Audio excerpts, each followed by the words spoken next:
that challenge was? It was a great big love fest. From day one. To be fair, I wasn't in all the meetings, but I do know that each board hand-selected their ad hoc committee. Our board chair was involved, their board chair was involved. And these are some smart people.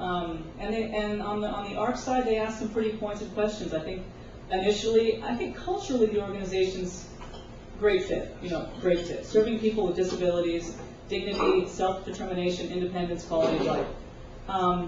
But on the more financial resource side, we had to work with them closely and making sure that they understood we were not going to take all of their assets away from Kauai. In fact, many of the folks on the ARC side wanted to restrict all of the resources and funding just to the island of Kauai, which would have been counterproductive, because if you have a statewide pool of funding with the flexibility to send it where it's needed, that's an important operational approach, and to have our hands tied that way would have been counterproductive to the whole idea of joining operations together.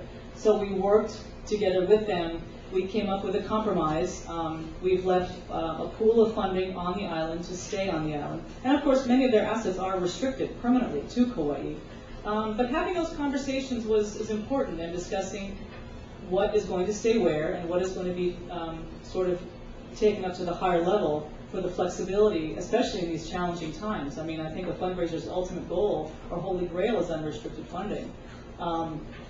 And sometimes we get it and sometimes we don't. But in this case, we did a lot of discussion and reassured them that our goal was to grow programs and services on Kauai.